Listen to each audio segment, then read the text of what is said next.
আসসালামু আলাইকুম মালয়েশিয়ার প্রবাসী ভাইগণ, আশা করি আপনার প্রত্যেকে ভালো আছেন।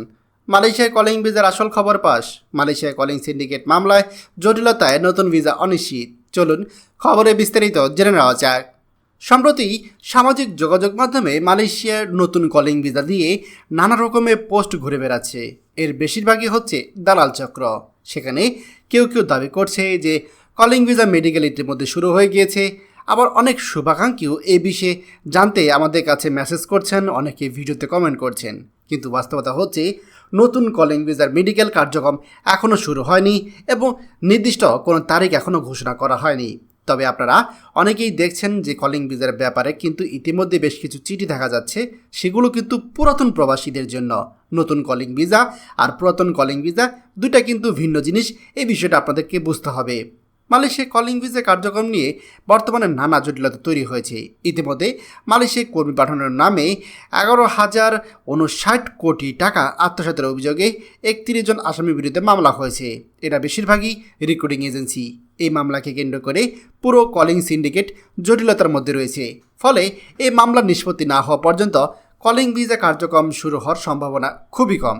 আমি নতুন যেটা বলছি সেটা নতুন কর্মী পাঠানোর ক্ষেত্রে। তবে এরই মধ্যে জানা গিয়েছে মালয়েশিয়া সরকারে আমাদের বিভিন্ন মন্ত্রণালয়ের সাথে বর্তমানে বাংলাদেশে উপদেষ্টা ডক্টর আসিফ নজরুল তিনি বিভিন্ন পর্যায়ে চেষ্টা করেছেন যাতে অন্ততপক্ষে G2G বা গভর্নমেন্ট টু গভর্নমেন্ট পদ্ধতি অবলম্বন করে কলিং প্রক্রিয়া শুরু করা যায়। তবে সেদিক থেকে এখন পর্যন্ত মালয়েশিয়ার সাথে বাংলাদেশের চুক্তিতে কোনো অগ্রগতি হয়নি। এই অবস্থায় আপনারা জানেন যে একটা অচল অবস্থা চলছে। এখন আপনারা যদি এখন চুপচাপ কোনো রকম সোশ্যাল মিডিয়ায় বিজ্ঞাপন দেখে দালালদের প্রলোভনে পড়ে এই যে মিথ্যা প্রতিশ্রুতি, এই যে মিথ্যা বিজ্ঞাপন দেখা যাচ্ছে, তাদের ফাঁদে পড়ে আপনি যদি আপনার পাসপোর্ট জমা দেন তাহলে কিন্তু আপনার পাসপোর্টটা একেবারেই আপনি ধরা খেয়ে গেলেন। মনে রাখবেন, পাসপোর্ট জমা দেওয়ার জন্য অনেকে আপনাকে চাপ দিবে, অনেকে মেডিকেল করার জন্য টাকা নেবে। এগুলো আসলে প্রতারণা। বিশেষজ্ঞদের মতে এখন পাসপোর্ট জমা দেওয়া প্রতারণার শিকার হওয়ার ঝুঁকিটা উচিত নয়। কলিং ভিসা কার্যক্রম শুরু হতে আরও অনেক সময় লাগতে পারে। তাই আপনারা যারা বর্তমানে একেবারে অপেক্ষামান অবস্থা রয়েছেন যে আমাকে যেভাবেই হোক মালয়েশিয়া কলিং ভিসা যেতে হবে, মনে রাখবেন আপনি যদি নতুন প্রবাসী হয়ে থাকেন সেক্ষেত্রে আপনাকে কলিং ভিসার জন্য হয়তো আগামী 2026 সালে জানুয়ারি ফেব্রুয়ারি পর্যন্ত অপেক্ষা করতে হতে পারে। আর যদি ফেব্রুয়ারিতে নির্বাচন হয় তাহলে সেটা আরও ন্যূনতম 3 মাস পিছিয়ে যাবে। আর এটাই হচ্ছে চরম বাস্তবতা।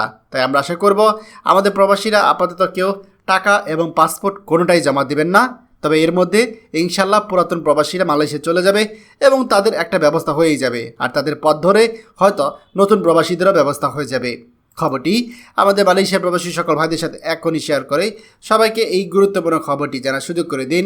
আর আপনি যদি আমাদের এই চ্যানেল নতুন হয়ে থাকেন অবশ্যই আমাদের চ্যানেলটিকে সাবস্ক্রাইব করুন মালয়েশিয়ার সকল গুরুত্বপূর্ণ খবরাখবর সবার আগে পাওয়ার জন্য।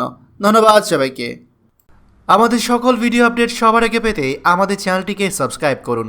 সাবস্ক্রাইব করতে সাবস্ক্রাইব বাটনে ক্লিক করুন এবং বেল আইকনে চাপুন যাতে আমাদের কোনো নতুন ভিডিও আপনি মিস না করুন।